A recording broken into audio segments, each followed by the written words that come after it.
A nightmare strikes, ripping a Dallas family apart. A father makes a desperate escape, while his wife and child are taken by a drug dealer. FBI agents race against time to find the hostages and their abductor. A trail of bodies litters the path to Geno Camacho.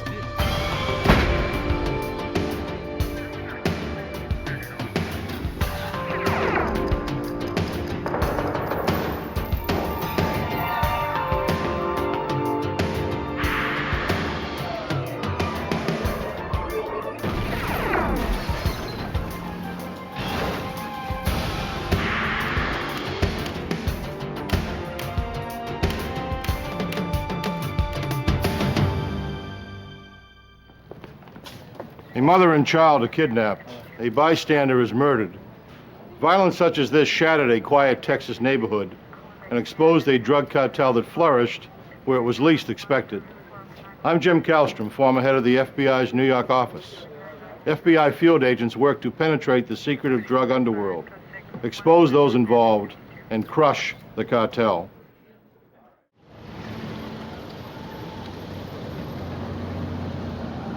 In the spring of 1988, narcotics had infiltrated the working-class communities of Dallas, Texas. A rise in robberies and break-ins followed the drug trade. Some families retreated from the higher crime areas to the neighborhood of Pleasant Grove. Sam Wright, his 3-year-old son Andre, and his wife Evelyn Banks found refuge among the porch-lined streets. Here, residents looked out for one another. Then, early on May 20th, 1988, a gunshot shattered the morning silence. To the shock of one onlooker, 4 armed men emerged from the Wright house, dragging the family to a car.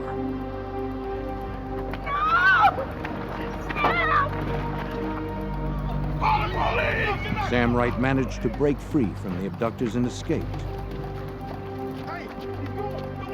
The neighbor who witnessed the incident ran to alert the authorities, while Wright dashed behind houses to avoid the gang. But help could not arrive before the gang stuffed Wright's family into the car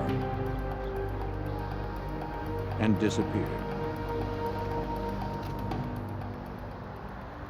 Strangely, detectives had still not heard from Wright, and the mystery of the morning's events deepened as detectives entered. Inside, the kidnapping investigation expanded to include a murder investigation as well. The police found the body of a young man lying face down in a pool of blood. A driver's license identified the victim as 25-year-old David Wilburn. Investigators were thorough and collected anything that seemed promising. But there was little evidence to collect. They also dusted for fingerprints, but retrieved none foreign to the residence. Detectives spoke to the neighbor who'd called 911, hoping she could provide some answers. The interview revealed that Wilburn, the dead man found at the scene, was Sam Wright's nephew. But she didn't know why anyone would want Wilburn executed. Detectives also learned that the Latino man who drove the Lincoln had visited Sam Wright on previous occasions. But no one recognized the others. For investigators, larger questions remained. Where was Sam Wright? And why hadn't he contacted authorities about his family's abduction? Just one disturbing fact was clear. A mother and her 3-year-old son were in the hands of killers. Given the urgency, the Dallas police called in the FBI. Special Agent Jose Figueroa was assigned to the case. Every time we receive information about kidnappings, that's a priority case in our standards, especially when a kid is involved. And we don't wait 24 hours to respond to a kidnapping. Figueroa began by searching for Sam Wright, the man who had escaped from the gang. The FBI learned that Wright was a fugitive, on the run for 3 years after fleeing a drug conviction. This explained why Wright, the distraught father, had kept on running and not turned to the police. But the FBI agents needed him. If they were going to move forward and help the wife and child, they had to talk to Wright. Suspecting that Wright was hiding in the area, agents canvassed the Pleasant Grove neighborhood, talking to neighbors. That's what we did at the beginning. We inundated the whole area with our business cards and interview everybody, just asking for somebody to get in touch with Sam Wright for him to contact the FBI office. As hoped, one of Figueroa's business cards found its way into Wright's hands. The panic-stricken father risked capture by calling the FBI. He asked for the only person who could help his family, Agent Figueroa. Tass Bailey worked with Jose Figueroa on the FBI Violent Crimes Unit in Dallas. Sam told Jose that the individual who committed this offense was a guy named Geno, and that was all that Sam knew him by, was Geno, but that he had been arrested several months before by the Mesquite Police Department for a murder committed down in the valley, the Rio Grande Valley. Sam Wright refused to come to the FBI office, but promised to call again. Until then, the agents had one lead, the name Geno. We went out to the Mesquite Police Department and met with Captain Larry Sprague. Larry told us, he said, "Oh, I know exactly who you're talking about. You're talking about Geno Camacho." 33-year-old Geno Camacho was a known drug runner whose large shipments of marijuana were distributed and protected by a small gang of thugs. He was also known to have a girlfriend named Wanda Jackson. On Sunday, May 22nd, just 2 days after the abduction, agents tracked down Wanda Jackson. They asked her about Geno Camacho's whereabouts, but she denied having any knowledge of where the suspect was. She claimed that she hadn't seen Geno in weeks. The agents left with the suspicion that she was lying. If the FBI had Wright in custody, perhaps they could have negotiated a deal with Wanda as a go-between, letting Camacho believe he would be paid for his hostages. But the agents lacked the leverage that may have encouraged her to work with them. They needed to bring in Sam Wright. When Wright called the next day, they were ready with a tap and trace on the phone.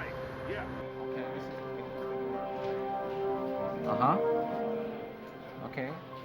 An arrest team had already been dispatched to the downtown area. What does he look like? Come on, man, I don't have time to talk. Come on, put somebody on there. You know his name? When the payphone address came through, it was radioed to the field.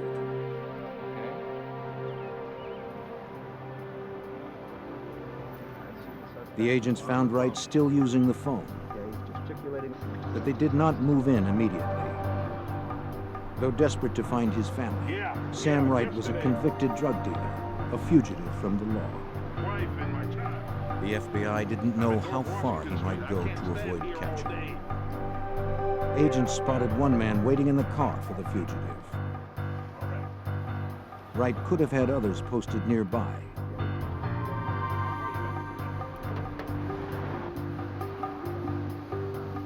The agents wanted to reduce the risk of violent resistance by Wright and any of his associates.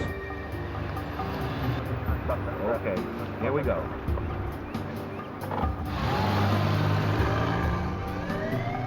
When they were confident that Wright and his driver had no other accomplices, the agents struck. FBI, out of the car! Get out of the car! Come on, let's go! Wright was arrested without incident on his outstanding warrant and taken into custody. Agents Bailey and Figueroa began the interrogation of the captured fugitive. What's your tie-in with Geno? I don't have a Wright described the events of May 20th, 1988. It was any family's worst nightmare. On that day, Wright kept his young son, Andre, entertained. His wife, Evelyn, sat alone downstairs. They were in mourning. Wright's mother had recently passed away in Louisiana. He was expecting his nephew, David Wilburn, to arrive shortly and drive the family to the funeral. Wright watched for Wilburn's arrival since visitors did not have access to the front door. As a fugitive, Wright had installed burglar bars around the porch, thinking it would protect his family, both from the law and from his violent associates. But the bars could not withstand Geno Camacho's anger. Without warning, 4 men burst into the house, brandishing automatic weapons. Sam Wright's past had caught up with him. The one he knew as Geno screamed that he wanted money that was owed him. Wright swore he didn't have it and pleaded for mercy. Geno's rage only escalated. At that moment, Wright's nephew, David Wilburn, arrived. He could not have come at a worse time. Though he was a large man, Geno's men quickly subdued him. Wright described his nephew as a gentle soul who never hurt anyone. Geno yelled that he meant business. To prove his point, he placed the muzzle of a .357 revolver to the back of Wilburn's head. A second later, a single shot brought instant death. Wright watched helplessly as the lifeless body of his nephew collapsed a few feet away. What's the number? Sam Wright desperately wanted to help authorities, but he swore he didn't have any more information that could assist the investigators in locating his family. While Wright remained in custody, the clock continued ticking for his wife and son. To expedite leads, Dallas police and the FBI orchestrated a media campaign. Area newspapers and television stations featured pictures of Camacho's face. The authorities requested that citizens come forward with any information as to the suspect's whereabouts.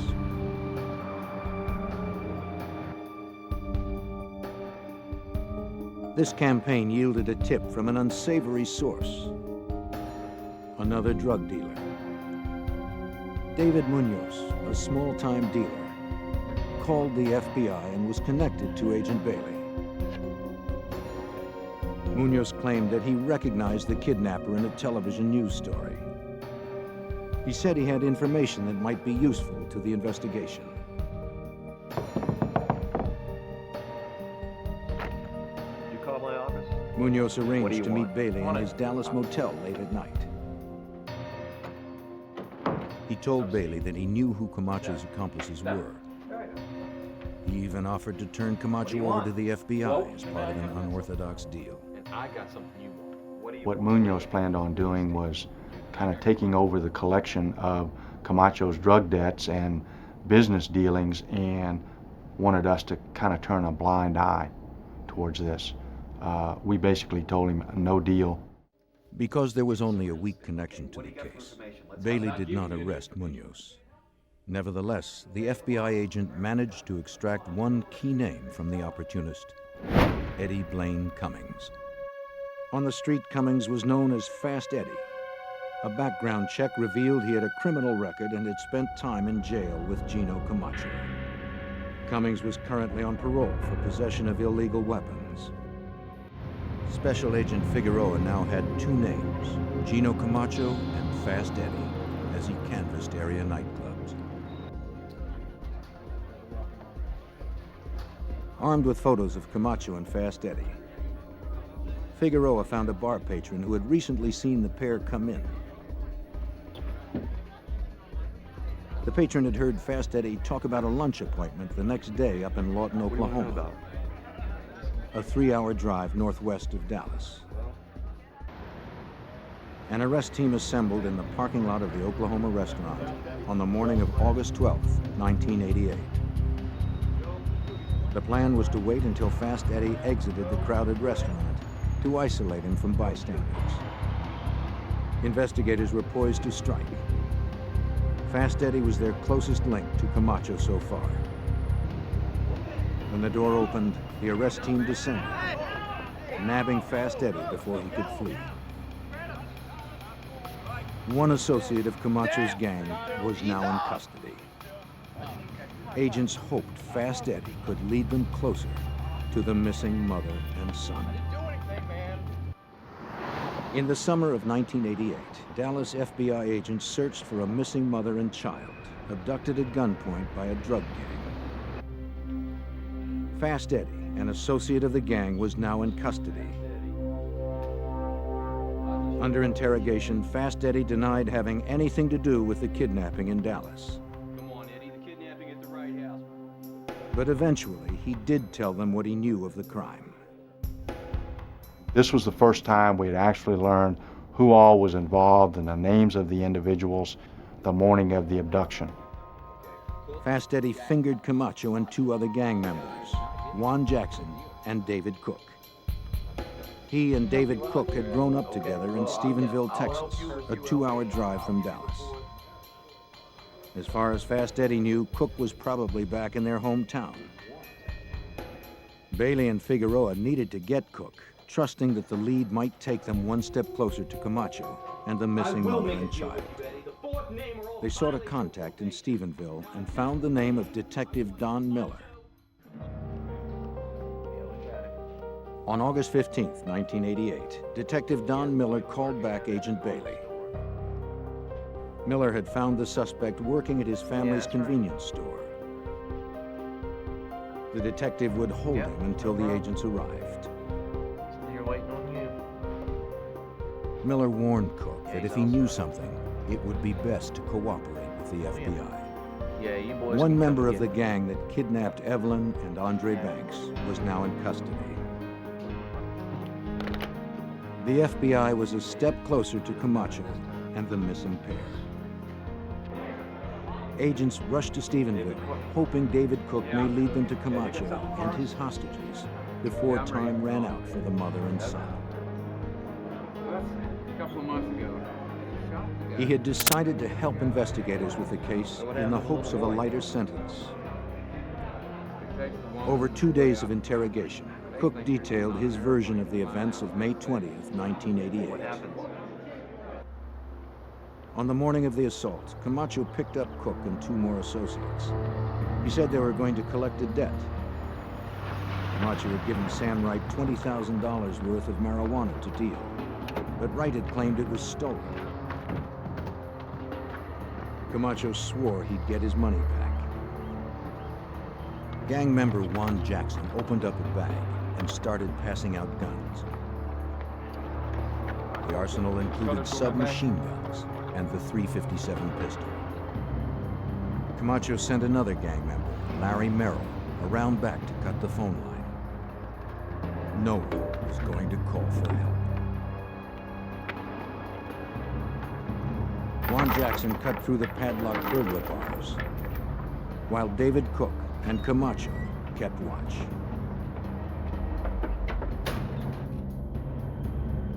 They burst in the front door and found Evelyn Banks in the living room. Camacho had his men sweep the house, guns drawn. Where's my money? Where's my money? Where's my 20 grand? Downstairs. Move. I want my money. I want it now. I'm not leaving this house without it. I'm not leaving here without my money. You understand me? The gang corralled the terrified family into the living room as Camacho's fury rose. He said that if the family didn't cooperate, they would die. Camacho told him to put the baby on the sofa next to his mother, and that if the baby moved or caused any problems, to shoot him.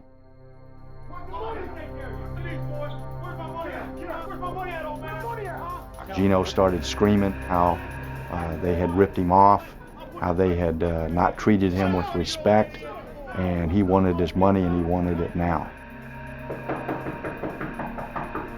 Amid all the shouting, there came a knock at the door. The assailants' first thought was that the neighbors had summoned the police.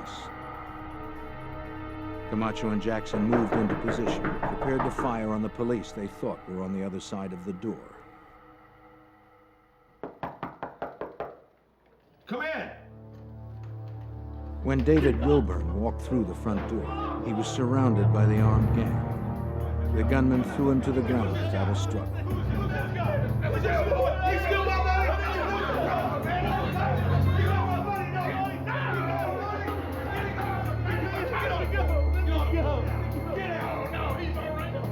Camacho ordered Jackson to shoot him. But when he hesitated, Camacho turned to Cook.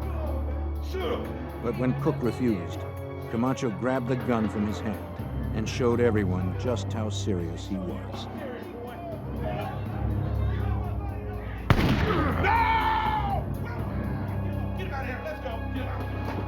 Camacho yelled that no one was going to show him disrespect anymore.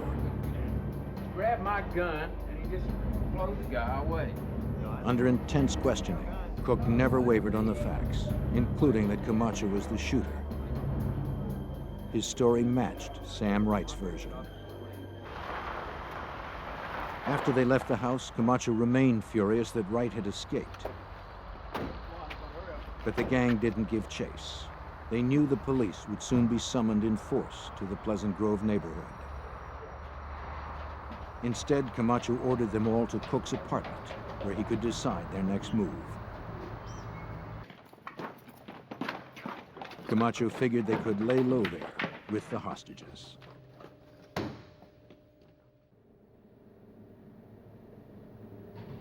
Paul Macaluso was the assistant U.S. attorney who tracked the case.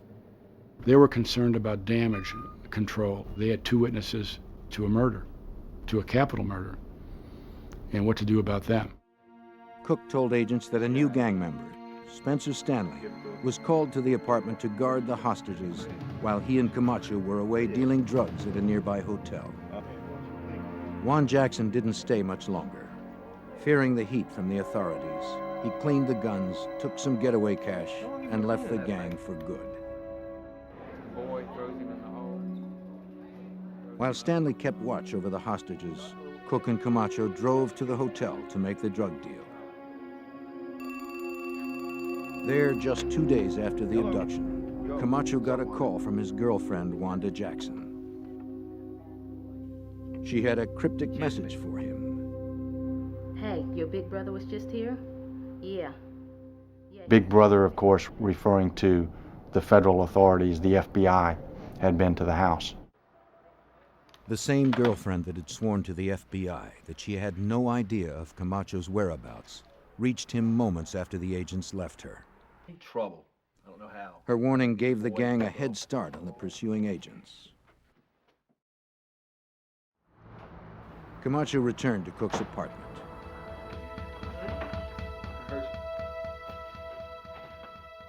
He told Evelyn that he wasn't angry with her, only with her husband over the money. I'm not after you. He said he would release her and Andre if she promised not to go to the authorities. Old man owed me the money. She Throw agreed. you around the way I did. With that pledge, Camacho said he would take them to a private airstrip in Oklahoma for a flight to California. Get us all out of here to safety. There they would remain safe until Camacho settled up with Wright. At the end of a grueling interrogation session, Cook told agents that Evelyn and Andre never made it to California. There was no plane for them to board.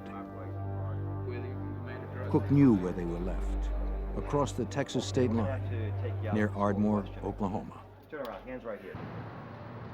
In August of 1988, special agents from Dallas's Violent Crimes Unit had arrested one member of a Texas gang responsible for one murder and the abduction of a mother and child.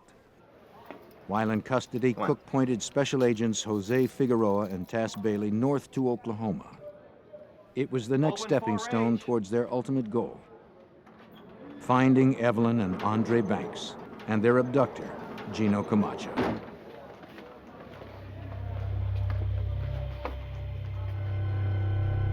According to Cook, Camacho had driven Evelyn and Andre Banks to a remote area across state lines. The gang leader had promised to fly the mother and child to her relatives in California from an airstrip that was concealed behind the trees. They pulled the car off the side of the road and together headed into the woods. Spencer Stanley led the way, carrying 3-year-old Andre. In a few hours, she thought she would be on the West Coast, where she would remain until her husband paid the drug debt he owed Camacho. But as they walked deeper into the woods, Evelyn found no clearing for a plane to land. No! Then she saw the hole. No! No! In an instant, she realized what it meant. She fainted from the shock. There was no airstrip, no flight to freedom. She and her son had been brought here to die. Spencer Stanley dropped her child into the open grave. Camacho fired 4 times.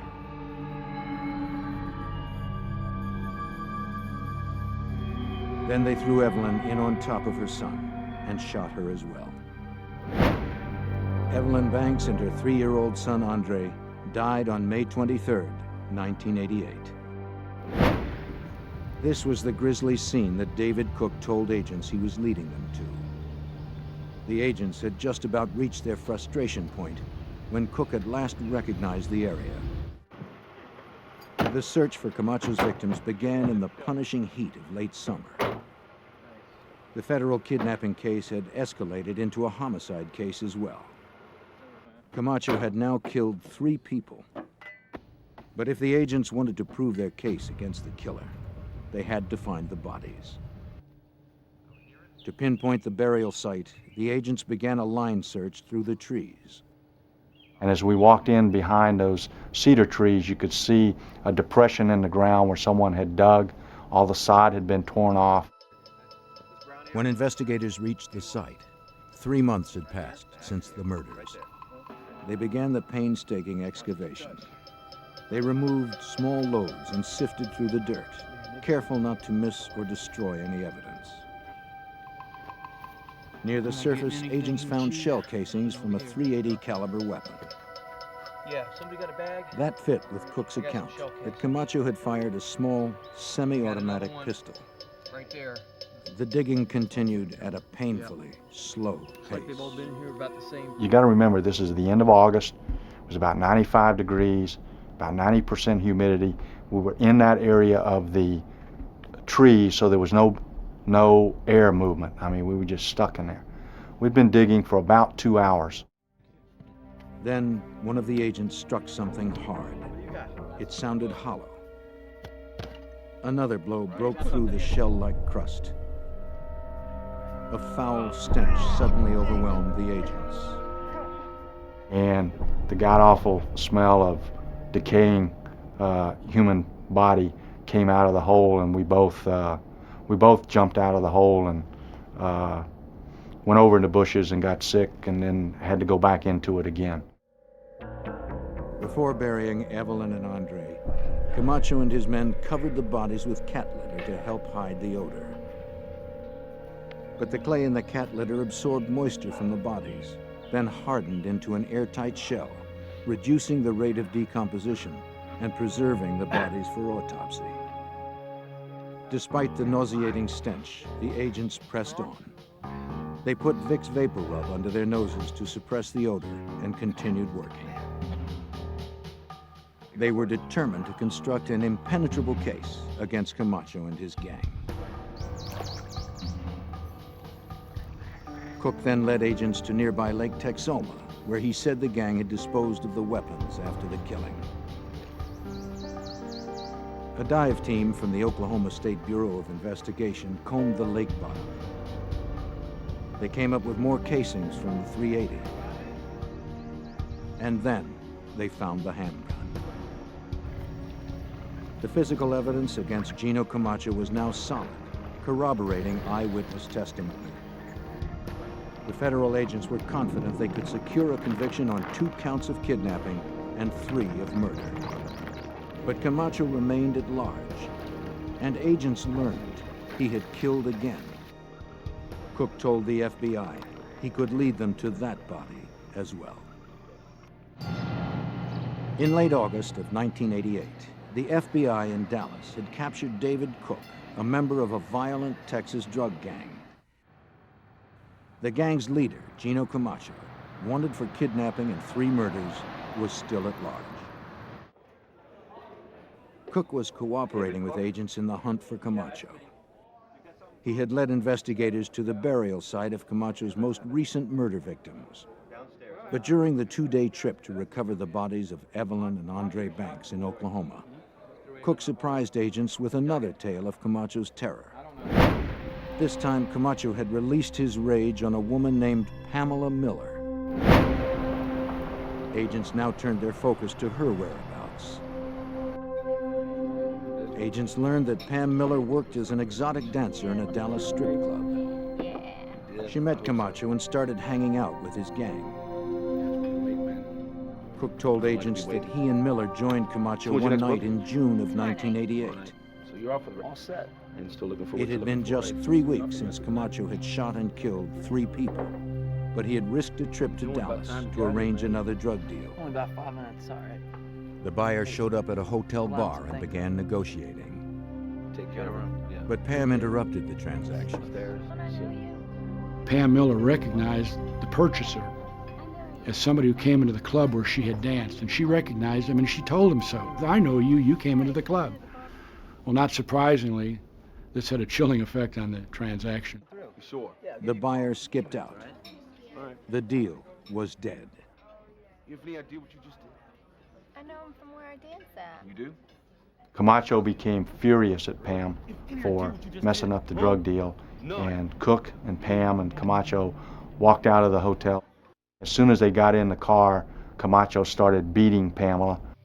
Pamela then made some comments to Camacho attacking his manhood, which only infuriated him more. Yes. Huh? Yes, you did. You lost me. As they drove, Camacho's rage boiled over. Cook and Stanley had seen the results of his temper before. They knew where it could lead, yet they were too intimidated to speak up. Camacho's brutal beating didn't stop until Miller had lost consciousness. Stop the car. Still enraged, Camacho ordered Cook to stop the car.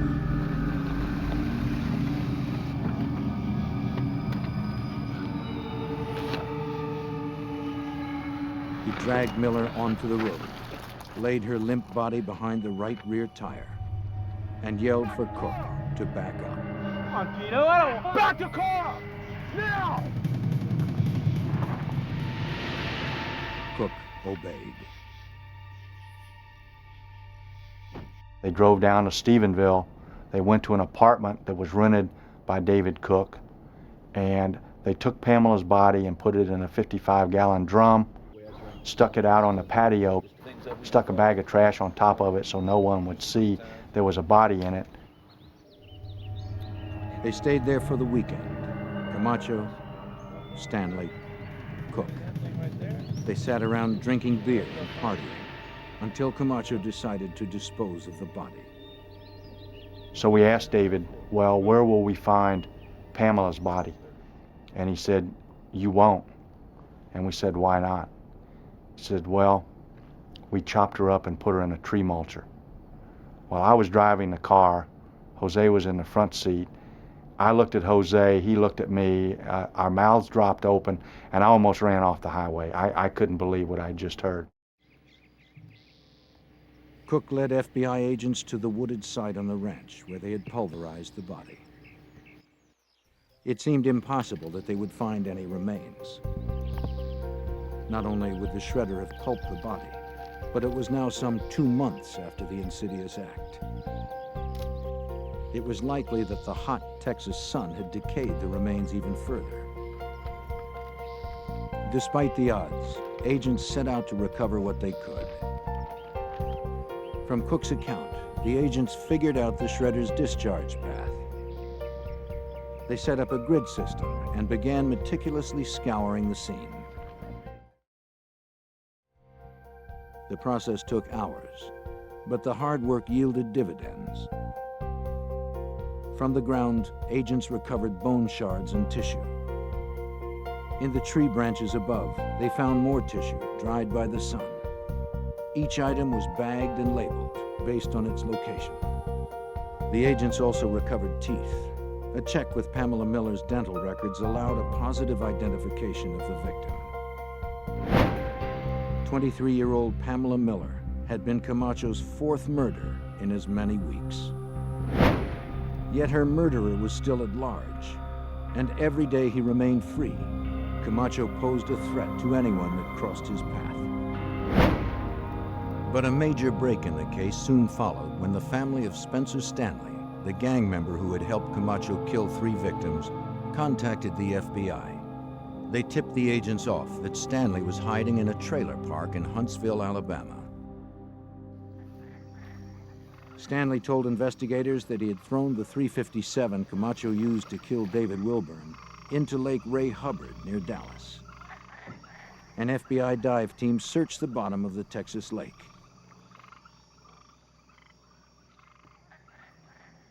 They never found a gun. I got something. But they did find a casing from a .357 and several live rounds. The recovered bullets were taken to the FBI's Materials and Devices Unit in Washington, D.C. for neutron activation analysis.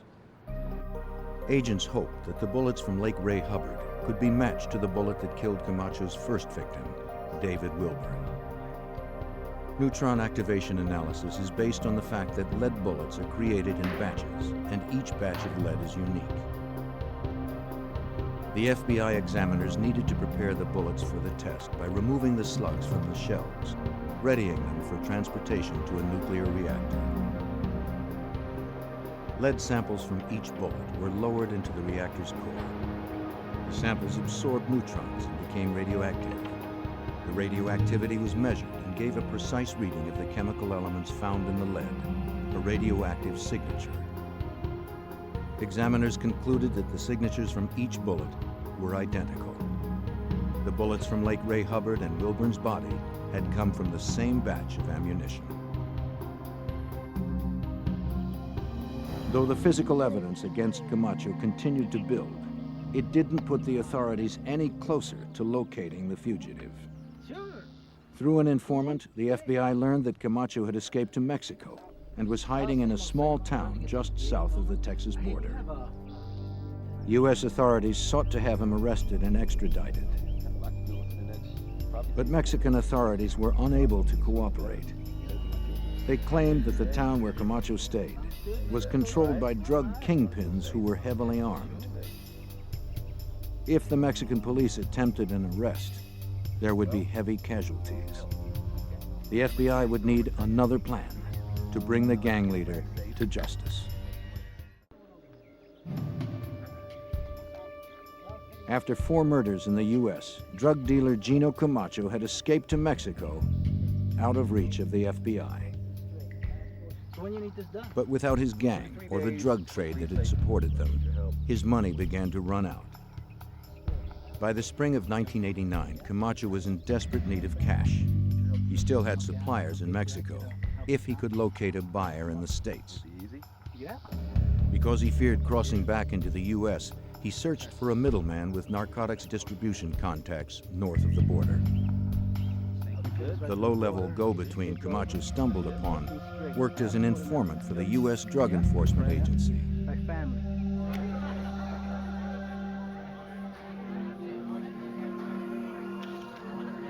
The informant reported to his DEA handler that a man named Geno wanted to set up a drug deal. DEA agent John Lunt was based in Fort Worth, Texas. He was aware that Geno Camacho was wanted by the FBI. What you got for me? Suspecting that this Geno was Geno Camacho, Lunt told his informant that he wanted to go ahead with the deal. Lunt then called FBI agent Tass Bailey with good news.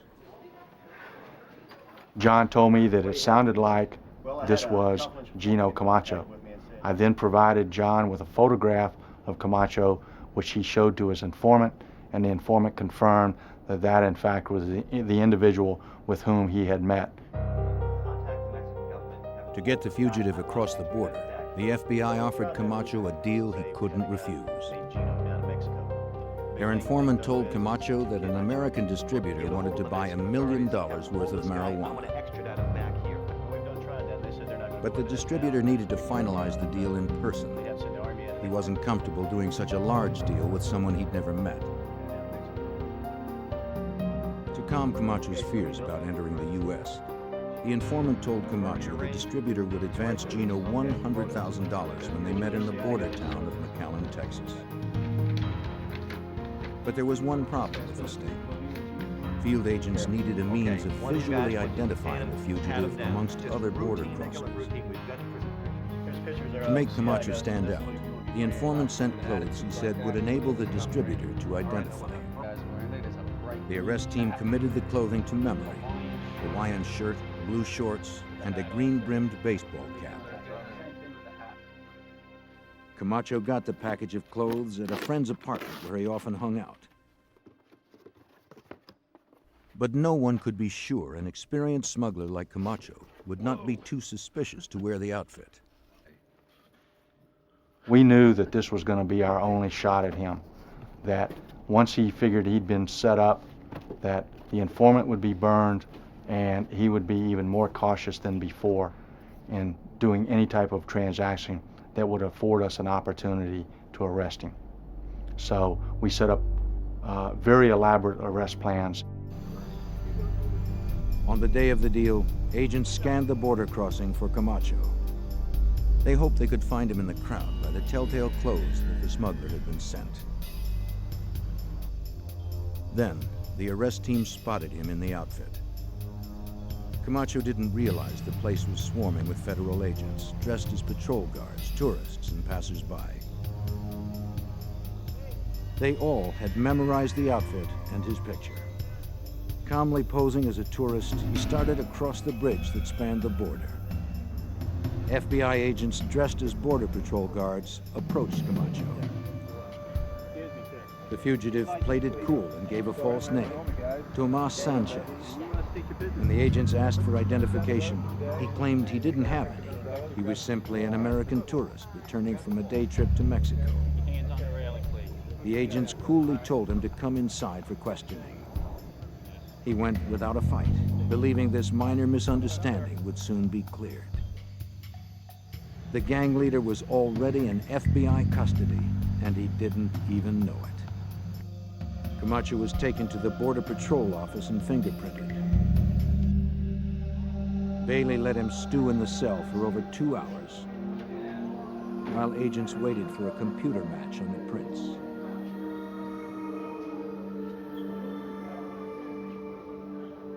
Camacho didn't break his silence.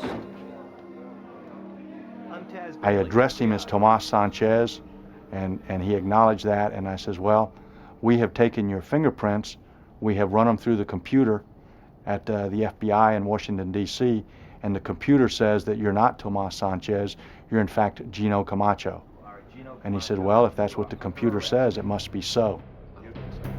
But Camacho denied knowing anything about the murders. To the end, he never admitted any involvement in the kidnapping and murders. He claimed the FBI had framed him for the crimes. The arrest of Geno Camacho made page 1 news across the Southwest. From the border, he was moved to a cell in Dallas County and charged with firearms violations, kidnapping, conspiracy, and capital murder. Camacho and the rest of his gang were prosecuted by the authorities. David Cook received 24 years for his part in the murders and kidnapping. Spencer Stanley got a life sentence for the 3 murders he helped carry out. Juan Jackson earned a life sentence for his involvement. Fast Eddie Cummings and Larry Merrill got 8 years each. Sam Wright had to serve his prior drug sentence, as well as additional time for fugitive flight.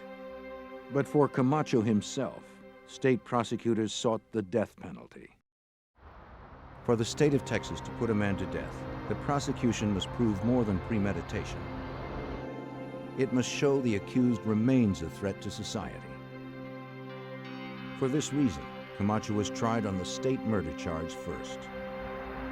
Otherwise, a conviction on the federal charges would have sent Camacho to prison, where any threat he posed to society would have been removed. In separate trials, Geno Camacho was found guilty for murder and kidnapping.